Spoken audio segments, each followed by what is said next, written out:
معزز حاضرین، گرامی مرتبہ سامعین اور ملت اسلامیہ کے پاسبانوں، تاریخ اسلام میں جس طرح سیدنا عثمان غنی کی مظلومانہ شہادت اور سیدنا اسماعیل علیہ السلام کی عظیم قربانی ایک بے مثال اور ناقابل فراموش داستان ہے، اسی طرح محرم کے مہینہ میں نواسۂ رسول، زہرا کا لال، مصطفیٰ کا نور نظر، راکب دوش مصطفیٰ سیدنا حسین رضی اللہ تعالی عنہ کی قربانی بھی ایک نادر اور مظلومانہ شہادت کا بے مثال واقعہ ہے۔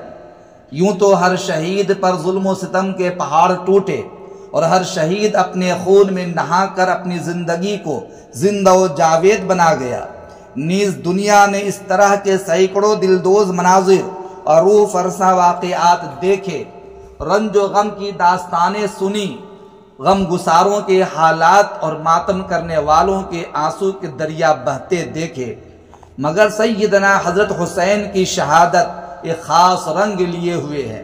تاریخ کے کسی دور میں دنیا کے کسی المناک حادثہ پر نسل انسانی نے اس قدر آنسو نہ بہائے ہوں گے جس قدر داستان کربلا میں شہادت حسین پر۔ برادران ملت اور آسمان علوم و نبوت کے درخشندہ ستاروں، حضرت امام حسین رضی اللہ تعالی عنہ 3 شعبان سن 4 ہجری مطابق 8 جنوری سن 626 عیسوی پیر کے دن پیدا ہوئے۔ آپ حضرت علی مرتضی رضی اللہ عنہ کے صاحبزادے اور سیدہ فاطمہ الزہرا کے نور نظر ہیں۔ آپ کی والدہ جگر گوش رسول مقبول حضرت محمد عربی صلی اللہ علیہ وسلم کی چہیتی بیٹی ہیں، اور آپ سرور کونین فخر دو عالم محمد عربی صلی اللہ علیہ وسلم کے لاڈلے نواسے تھے۔ آپ اپنے والد، اپنی والدہ اور رسول مقبول صلی اللہ علیہ وسلم کو بہت پیارے اور لاڈلے تھے۔ سرکار دو عالم صلی اللہ علیہ وسلم کے قلب مبارک میں آپ کی خصوصی محبت ودیعت کی گئی تھی۔ تاجدار مدینہ محمد عربی صلی اللہ علیہ وسلم کو حضرت حسین سے اتنی محبت تھی کہ آپ صلی اللہ علیہ وسلم حضرت حسین کی ادنا سی تکلیف میں بے قرار ہو جاتے تھے۔ ایک دن حضرت فاطمہ کے مکان کے پاس سے آپ کا گزر ہوا، حضرت حسین کے رونے کی آواز سنائی دی۔ آپ فوراً حضرت فاطمہ کے پاس تشریف لے گئے اور فرمایا، بیٹی تو اس بچہ کو رلا کر مجھے دکھ دیتی ہے۔ کیا فرمایا؟ تو اس بچہ کو رلا کر مجھے دکھ دیتی ہے۔ حضرت حسین کی ذات وہ بابرکت ذات ہے کہ آپ پیدا ہوئے تو آپ کے کانوں میں ہمارے اور آپ کے آقا تاجدار مدینہ محمد عربی صلی اللہ علیہ وسلم نے اذان دی، اذن فی اذنیہما، اور آپ کے منہ میں اپنا لعاب دہن ڈالا۔ جب بچہ پیدا ہوتا ہے تو اس کے کان میں اذان اور تکبیر پڑھی جاتی ہے تاکہ اس کے دل و دماغ میں خدا کی توحید اور محمد عربی صلی اللہ علیہ وسلم کی رسالت کے نقشے جم جائیں۔ کسی بچے کے کان میں اذان عالم دیتا ہے، کسی بچے کے کان میں اذان محلے کا مولوی دیتا ہے، کسی بچے کے کان میں اذان کوئی واعظ اور خطیب دیتا ہے، کسی بچے کے کان میں اذان کوئی محدث اور فقیہ دیتا ہے۔ حسین آپ کی عظمتوں پہ قربان، آپ کے کان میں اذان رسول اللہ نے دی، نام خدا کا، آواز رسول اللہ کی، کیا سہانا سما ہوگا۔ رسول اللہ صلی اللہ علیہ وسلم کی آواز حسین کے کانوں میں رس گھول رہی ہوگی، اور علی و فاطمہ کے گھر اللہ کے رسول کی آواز سے مسحور ہوں گے۔ حضرات گرامی، حضرت حسین کی وہ ذات ہے کہ تاجدار مدینہ محمد عربی صلی اللہ علیہ وسلم نے دنیا کا پھول قرار دیا، چنانچہ حدیث شریف میں ہے، بخاری شریف جلد نمبر 2 صفحہ نمبر 415 باب نمبر 406 حدیث نمبر 941 پہ حضرت عبداللہ ابن عمر رضی اللہ تعالی عنہ کی حدیث ہے۔ عن ابن عمر رضی اللہ تعالی عنہ قال قال النبی صلی اللہ علیہ وسلم وما ریحانتای من الدنیا یعنی الحسن والحسین۔ حضرت عبداللہ ابن عمر رضی اللہ تعالی عنہ فرماتے ہیں کہ نبی کریم صلی اللہ علیہ وسلم نے ارشاد فرمایا کہ حسن اور حسین دنیا میں میرے 2 پھول ہیں۔ سرکار دو عالم صلی اللہ علیہ وسلم نے یہ بھی ارشاد فرمایا سیدہ شباب اہل الجنہ الحسن والحسین، جنت میں جوانوں کے سردار حسن و حسین ہوں گے۔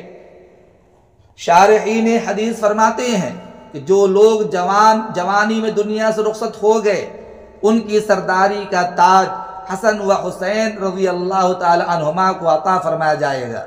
جو لوگ پختہ عمر میں انتقال کریں گے، ان کی سرداری کا تاج ابو بکر و عمر رضی اللہ تعالی عنہما کے سر پر ہوگا۔ پوری امت اس بات پر متفق ہے کہ انبیاء علیہ السلام کے بعد ابو بکر و عمر عثمان و علی رضی اللہ عنہم پوری امت سے افضل ہے۔ اچھی طرح جان لیجئے، پوری امت کا اس بات پر اتفاق ہے کہ انبیاء علیہ السلام کے بعد ابو بکر، عمر، عثمان اور علی رضی اللہ عنہم پوری امت سے افضل ہیں، اور ابو بکر صدیق افضل الناس بعد الانبیاء کا مقام رکھتے ہیں۔ حاضرین مجلس، ابھی میں نے 2 حدیثیں پیش کر دی۔ ایک تو یہ کہ سرکار دو عالم صلی اللہ علیہ وسلم نے ارشاد فرمایا کہ حسن و حسین میرے 2 پھول ہیں دنیا کے، یہ محبت کے جملے ہیں۔ ان سے حضور اکرم صلی اللہ علیہ وسلم کے جو خاص محبت ہے آپ صلی اللہ علیہ وسلم کا، آپ صلی اللہ علیہ وسلم کی محبت کا اس سے اندازہ لگتا ہے۔ میرے عزیز دوستو، سرکار دو عالم صلی اللہ علیہ وسلم کو حضرات حسنین سے کافی محبت تھی، بلکہ آپ کے قلب اطہر میں حضرات حسنین کی محبت خصوصی طور پر ودیعت رکھی گئی تھی، اسی لیے لوگوں کو بھی محبت کی تلقین فرماتے تھے۔ ابن ماجہ شریف جلد نمبر 1 صفحہ نمبر 103 حدیث نمبر 143 پہ حضرت ابو ہریرہ رضی اللہ تعالی عنہ کی حدیث ہے۔ عن ابی ہریرہ رضی اللہ تعالی عنہ قال قال رسول اللہ صلی اللہ علیہ وسلم من حب الحسن والحسین فقد احبنی ومن ابغضہما فقد ابغضنی۔ حضرت ابو ہریرہ سے مروی ہے، تاجدار مدینہ محمد عربی صلی اللہ علیہ وسلم نے ارشاد فرمایا، جس نے ان دونوں کو محبوب رکھا اس نے مجھ سے محبت رکھی، اور جس نے ان دونوں سے بغض رکھا اس نے مجھ سے بغض رکھا۔ تاجدار مدینہ محمد عربی صلی اللہ علیہ وسلم نے اپنی محبت کو حضرات حسنین کی محبت پر موقوف کر دیا، کہ جس نے حضرات حسنین سے محبت کی گویا اس کو مجھ سے محبت ہے، اور جس نے ان دونوں سے بغض و عناد رکھا اس نے مجھ سے دشمنی کی۔ آج تو حضرات حسنین کے ساتھ دشمنی و عناد کی حد ہو گئی، بغض و عناد میں رسالے لٹریچر چھپ رہے ہیں، حضرات حسنین کے حسب و نسب کو غلط منسوب کرتے ہیں۔ میرے عزیز دوستو، میں آپ کے ایمان کو تازہ کر دوں، حضرت سیدنا حسین رضی اللہ عنہ کے فضائل کا اگر گلدستہ بنایا جائے تو کچھ یوں بنے گا۔ میں عام طور پر اس موقع پر اس کو ذکر کرتا ہوں۔ سیدنا حسین نواز رسول ہیں، سیدنا حسین حضرت مرتضیٰ کے فرزند ارجمند ہیں، سیدنا حسین سیدہ فاطمہ کے نور نظر ہیں، سیدنا حسین راکب دوش رسول ہیں، سیدنا حسین راکب دوش صدیق ہیں، سیدنا حسین امت کے محسن ہیں، سیدنا حسین جنت کے نوجوانوں کے سردار ہیں، سیدنا حسین شہید فی سبیل اللہ ہیں، سیدنا حسین خدا اور اس کے رسول کے محبوب ہیں، سیدنا حسین ہر مسلمان کے لیے محبوب ہے، سیدنا حسین ہر سنی مسلمان کے لیے محبت و عقیدت کا مرکز ہیں۔ سنی کا کوئی خطبہ سیدنا حسین کے ذکر سے خالی نہیں ہوتا۔ پوری دنیا سنیت کے مساجد میں منبر و محراب میں سیدنا حسین کا نام گونجتا ہے۔ سبحان اللہ۔ میں تو یہ دعا کرتا ہوں کہ اللہ ہم سب کا حشر قیامت کے دن سیدنا حسین کے ساتھ فرمائے، اور دشمنان حسین کا حشر قاتلان حسین کے ساتھ ہو۔ ایک حدیث میں ہے عن اسامہ بن زید انہ قال قال رسول اللہ صلی اللہ علیہ وسلم للحسن والحسین ہذان ابنائی و ابنائی بنتی اللہم انی احبہما فیحبہما من یحبہما۔ حضرت اسامہ بن زید رضی اللہ تعالیٰ فرماتے ہیں کہ فرمایا رسول اللہ صلی اللہ علیہ وسلم نے، حسن اور حسین میرے بیٹے ہیں اور میری بیٹی کے بیٹے ہیں، اے اللہ میں ان سے محبت رکھتا ہوں، جو انہیں محبوب رکھے گا آپ بھی ان سے محبت رکھیں۔ ایک روایت میں ہے کان اشبہہم برسول اللہ صلی اللہ علیہ وسلم، سب سے زیادہ حضور کے ساتھ مشابہت حضرت حسین کو حاصل تھی۔ میں ایک واقعہ سناتا ہوں۔ سیدنا ابوبکر رضی اللہ تعالی عنہ کے سامنے حضرت حسین بیٹھے ہیں، حضرت علی بھی بیٹھے ہیں۔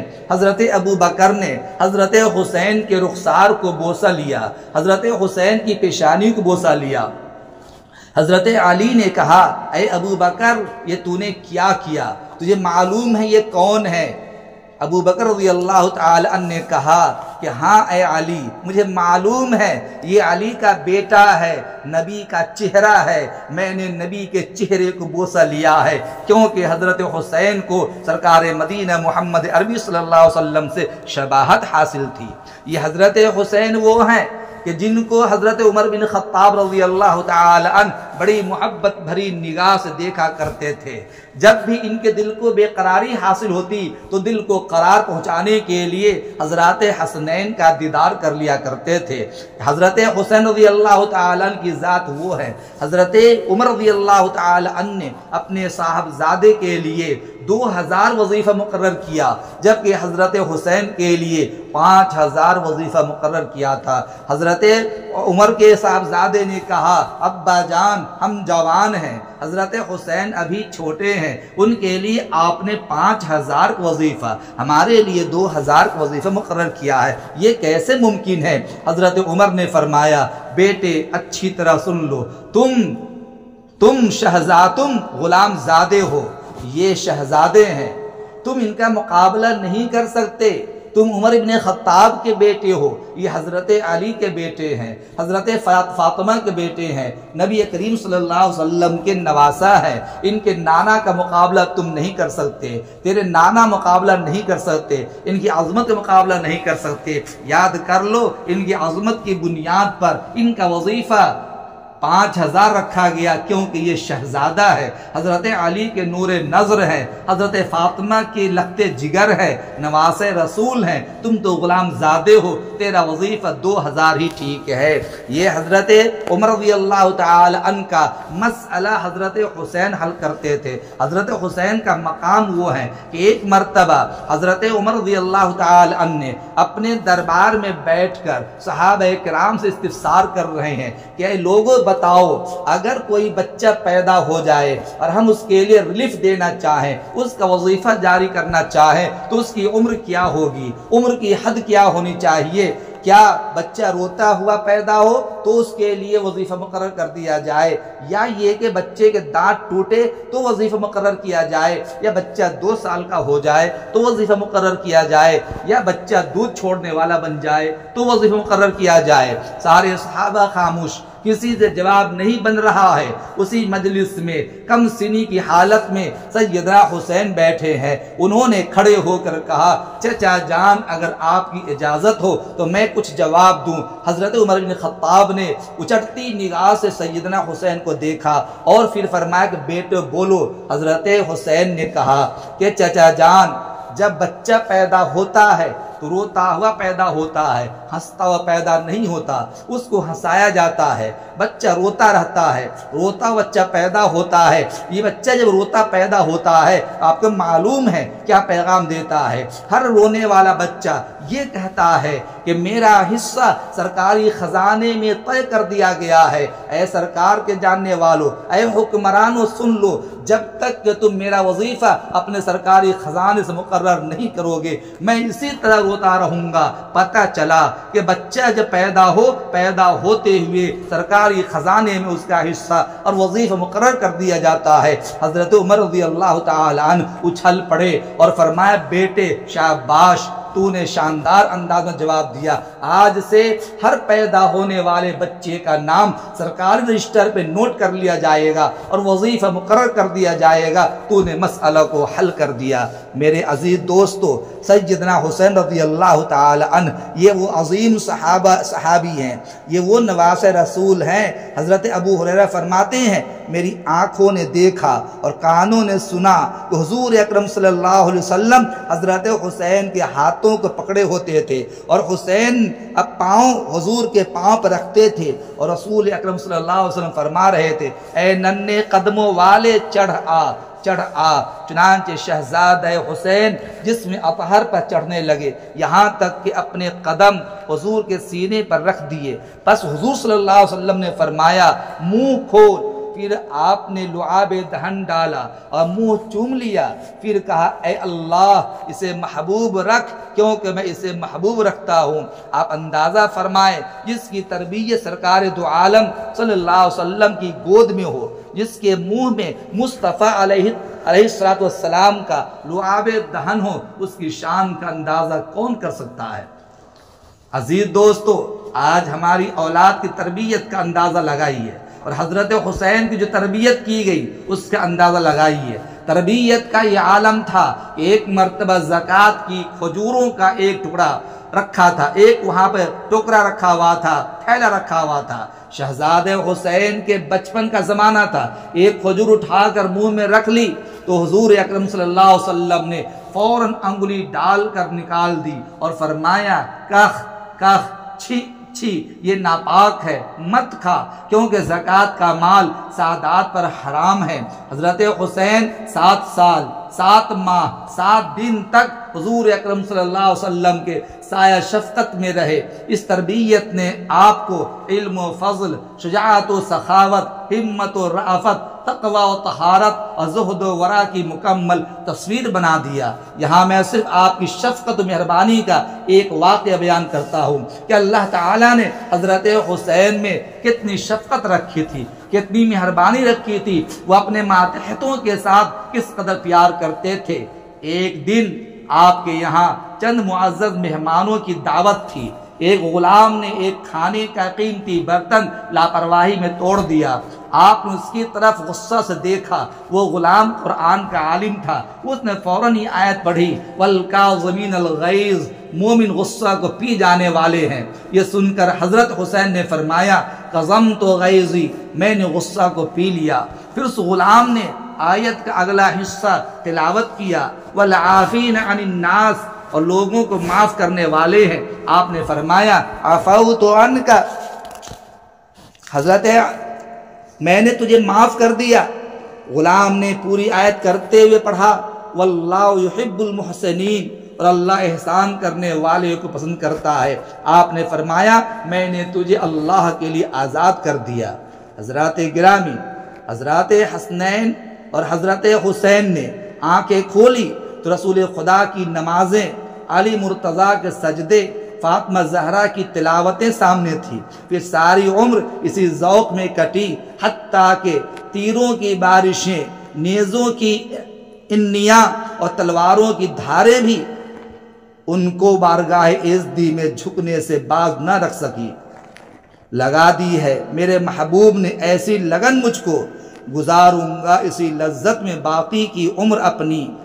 اللہ تعالی حضرت حسین سے سچی پکی محبت کرنے کی ہمیں توفیق عطا فرمائے۔ حسین کے مقام و مرتبہ کیا تھا میں نے پیش کیا۔ اپنی آل و اولاد کو حضرت حسین کی زندگی کے واقعات سنا کر کے زندگی ڈھالنے کے لیے تربیت کیجئے۔ اللہ ہمیں بھی اور آپ کو بھی عمل کی توفیق نصیب فرمائے۔ وما توفیق الا باللہ۔